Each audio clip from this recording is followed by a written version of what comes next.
Cool Air Part 3 by H.P. Lovecraft. As the weeks passed, I observed with regret that my new friend was indeed slowly, but unmistakably losing ground physically, as Mrs. Herrero had suggested. The livid aspect of his countenance was intensified, his voice became more hollow and indistinct, his muscular motions were less perfectly coordinated, and his mind and will displayed less resilience and initiative.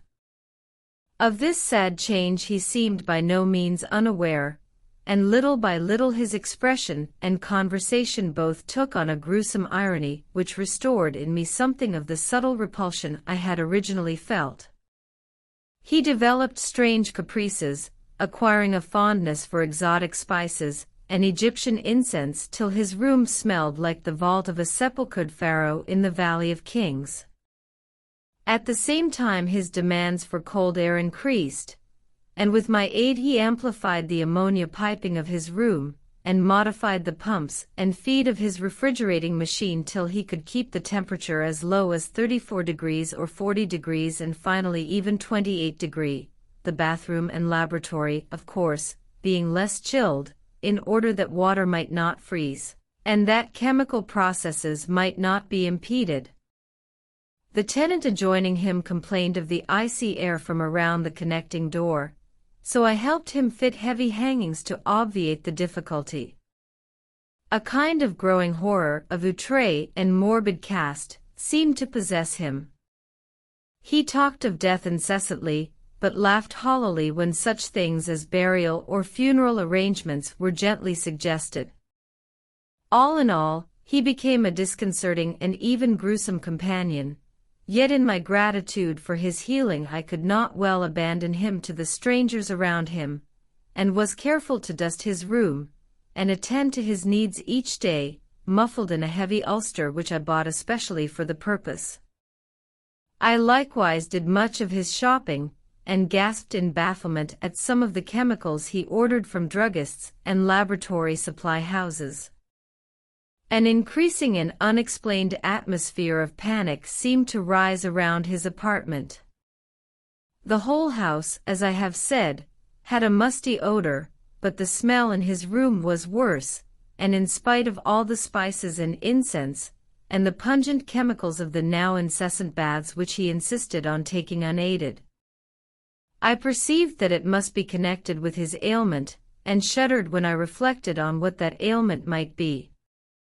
Mrs. Herrero crossed herself when she looked at him, and gave him up unreservedly to me, not even letting her son Esteban continue to run errands for him. When I suggested other physicians, the sufferer would fly into as much of a rage as he seemed to dare to entertain. He evidently feared the physical effect of violent emotion, yet his will and driving force waxed rather than waned, and he refused to be confined to his bed. The lassitude of his earlier ill days gave place to a return of his fiery purpose, so that he seemed about to hurl defiance at the death demon even as that ancient enemy seized him. The pretense of eating, always curiously like a formality with him, he virtually abandoned, and mental power alone appeared to keep him from total collapse. He acquired a habit of writing long documents of some sort, which he carefully sealed and filled with injunctions that I transmit them after his death to certain persons whom he named, for the most part lettered East Indians, but including a once celebrated French physician now generally thought dead, and about whom the most inconceivable things had been whispered. As it happened, I burned all these papers undelivered and unopened. His aspect and voice became utterly frightful, and his presence almost unbearable. One September day an unexpected glimpse of him induced an epileptic fit in a man who had come to repair his electric desk lamp, a fit for which he prescribed effectively whilst keeping himself well out of sight. That man, oddly enough, had been through the terrors of the Great War without having incurred any fright so thorough. Then, in the middle of October, the horror of horrors came with stupefying suddenness. One night about 11 the pump of the refrigerating machine broke down, so that within 3 hours the process of ammonia cooling became impossible. Dr. Munoz summoned me by thumping on the floor, and I worked desperately to repair the injury while my host cursed in a tone whose lifeless, rattling hollowness surpassed description. My amateur efforts, however, proved of no use, and when I had brought in a mechanic from a neighboring all-night garage, we learned that nothing could be done till morning, when a new piston would have to be obtained. The moribund hermit's rage and fear, swelling to grotesque proportions, seemed likely to shatter what remained of his failing physique, and once a spasm caused him to clap his hands to his eyes and rush into the bathroom. He groped his way out with face tightly bandaged, and I never saw his eyes again.